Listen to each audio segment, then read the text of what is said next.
c'est bien ça. yaa ngi ci clash politique état bi ak di ci sensibiliser aussi les jeunes par rapport ak li nga xam ne mooy immigration clandestine. lan moo waral changement de ton boobu. waaw son boobu noonu. tout le monde xam nañ que ni man dans ma musique aussi je vais passer mes messages. Il y a un son qui s'appelle Imbécilo rek. qui parle de vraiment pas de l'État seulement hein. Ça parle de toutes les personnes yi nga xamante si nii fekk nañ li Sénégal yépp moom. waroon changer suñu dundin. waroon defaraat le système. waroon defaraat suñu hôpitaux yi. waroon yembal suñu dund nga jël ko. pour yow kase tëj ko ci ay compte yóbbu ko ci ay paradis fiscaux bàyyi ñun ñuy dund lii ba noppi ngay ñëw ci ñun di ñu accolade di dem suñu sëriñ si di leen mbëkkal di dem ci suñu ziyaare yi ne da ngay jënd ay nag ak yu mel noonu alors que yow yaay suñu premier ennemi avant que ñuy parler des occidentaux et autres le premier ennemi mooy yow mi nga xam ne dañu jox confiance ñun ñi nga xam ne ci ndóol lañ nekk teg la conscience jox la poste bu baax jox la possibilité de t'enrichir de manière légale nga jaar ci ginnaaw yow di signer ay mbir yu ñuy gaañ ak di ñu delloo ginnaaw ak di ñu gën a plonger dans la famine dans le manque de santé nangam ak sangam man je te prends pour un ennemi et quand je te parle de manière violente parce que loolu nga mérité donc ce sont là parle de toutes ces personnes képp ku jub nag xamal man sama xarit nga mais képp kuy gaañ sama réew tu es mon ennemi donc ce son là parle de ça et puis il y a plusieurs titres yu si nekk aussi qui parlent de la société et comme ni nga ko waxee aussi ay son yoo xam si ni c'est juste vraiment pour booster la jeunesse joxaat leen confiance wax leen que ni war nañ mën aussi góorgóorlu fii ci réew mi gëm suñu bopp et que c'est à nous de travailler c'est à nous de defar Afrique fii ak ñu ngi koy bàyyi ak les occidentaux ak les forces étrangères ñu ñëw ils vont se servir ndax ñu utiliser nos dirigeants prendre nos ressources ak li fi baax yóbbuwaat ko seen réew donc c'est à nous de croire à notre Afrique de croire à nos pays qui sont là et de xam que ne nous sommes cette jeunesse là qui doivent faire la différence. yaa ngi sensibiliser aussi jeunes yi par rapport à l'immigration si album bi. mais dañu gis ne aussi Nit Doff bu loon génnee ay mixtape wala sax ay album wala single. dañuy def mooy gis mu engagé benn campagne de communication bu am solo. ñu gis ne cette fois-ci vous avez choisi de ne pas aller vers les médias. lan moo indi changement de paradigme boobu. bon fii jamono toll rek parce qu'on sait aussi man je suis quelqu'un de ci benn côté commercial je suis un peu très pudique je suis un très mauvais commerçant donc faire la communication annoncer vraiment les choses ak fi contexte bi toll ak toute cette galère qui est là je voulais pas trop tympaniser nit ñi maa ngi ñëw préparer leen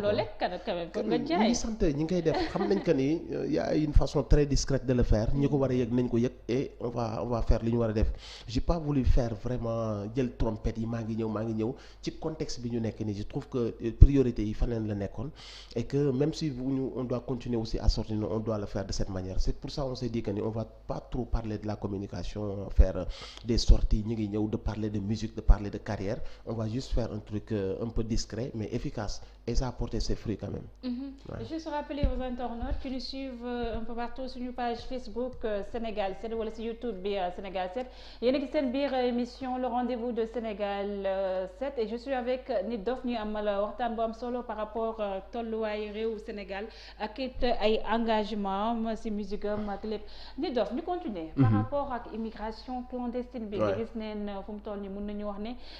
c'est devenu récurrente jeunes yaa ngi dem on parlait de 480 morts nit yi sax jàpp neen ne le chiffre est au-delà de ça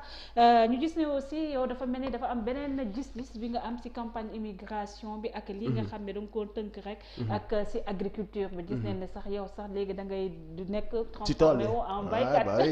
avec ton producteur Chahine comment ça s'est fait immigration clandestine bi est-ce que da nga jàpp ne le retour à la terre moo war a nekk solution bi vraiment solution la pour ñun Sénégal et pour l'Afrique parce que dëkk pour mu développer wu déjà il faut que ñu bañ a xiif il faut que lekk bi nekk ci benn niveau boo xam ne c'est accessible et c'est pas le cas les images sont là on voit Nit Doff voilà ñu nekk ci tool yi en tant que baykat et on sait que dëkk pour mu développer wu déjà il faut que lu jëm ci wàllu lekk bi dund bi mu accessible parce que aussi tey jii mënuñu nekk dëkk bu mel ne Sénégal ñu am benn vallée bu ko wër ñu am ndox am une population de 65% de jeunes am ay terres cultivables et tout ça ba noppi amuñu sax loo xam se ni ceeb boo xam ne fii lañ koy bàyyee def autosuffisance en riz c'est des choses yoo xam se ni en 2021 waroon nañ ko rus a wax léegi yi am na booy yi di dem du ma ci pointe du ma ci juger kenn parce que la galère est extrême jeunes yi dans ce pays là joxuñu leen fi benn gëdd. amuñu fi chance wanuñu leen dara lu leen wan ka ni da ngeen fi réussir. te ñoom ñëpp bëgg a tekki ku ci ne bëgg nga dimbali sa yaay jeune boo gis mu am 14 ans maintenant benn discours rek la am foog ma dimbali sama yaay. est-ce que aussi la pression sociale ça ne pose pas problème mais si, aussi. on va pas dire que ni état bi la. kase parce que aussi on vit dans une société extrêmement matérialiste. où la possession matérielle dem na ba jël sur violente même très violente très agressive ci li ñu doon woowee le teranga parce que teranga moo ëmb c'est le mot tekki qui pose problème dans le ce mot pays. tekki après le mot de teranga teranga bi moo doon le partage fépp foo dem te sentir vraiment chez toi les valeurs nit ki baax na lañ daan xool ci moom jàng na am na ay diplôme am na diine yooyu lañ daan jugé nit jigéen sax bu daan bëgg a am jëkkër lu muy njëkk a xalaat mooy je veux un garçon vraiment quelqu'un de sérieux d'intelligent ku am diine ku jàng maintenant say parents boo leen présenté ku mel noonu dañ lay xeelu on est devenu assez agressif et assez violent à ce niveau donc ce qui fait que les personnes sont laissées en rade ñi amul ci société bi ñu nekk nii duñ fi sax poubelle c'est moins que c'est pire que ça ces gens là am na un moment donné dañuy craquer te espoir dafa rëy bu ñu leen waxee que ni géej bi boo leen fi jaaree am na seen morom yu dem te fi ñu nekk nii amul fi attachement bu leen fi bàyyi bu ñu fi amoon attachement bu leen fi bàyyi sax nga mën leen pointer du doigt mais on ne leur propose rien du tout et même s'il y a des fonds qui sont sortis yoo xam si Sénégal yëpp a ko bokk il va falloir nga bokk ci benn parti politique wala nga am ay proches yoo xam ne ci benn parti politique lañ bokk pour nga bénéficier wu de ces fonds alors que ces fonds là Sénégalais yi ñoo ko moom injustice yooyu noonu manque de jàppale bi ñu leen di jàppale ku ci bëgg a teg projet amul sax nga dem waxee ji manque d'espoir font que ces gens là amatuñu assez de lucidité te li ci gën a graaw am nañ métier ñii ay pêcheurs lañu ay mool lañu